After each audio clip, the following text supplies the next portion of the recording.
How to bold text on iPhone. To get started, go ahead and open up the Settings application on your phone. Once you're here, scroll down and tap on Display and Brightness.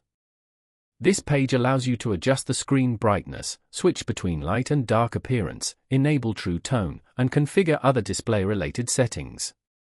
Here, scroll down and turn on the bold text feature as shown.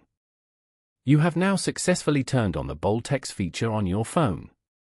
As you can see, all the text on your phone will now turn bold. Doing this makes it much easier for you to read the texts. This way, you get more control over your experience with the device. Following these steps, you can easily bold text on iPhone. Thank you for watching. Please leave a like if this tutorial helped you, or leave a comment below if you have any questions related to the video.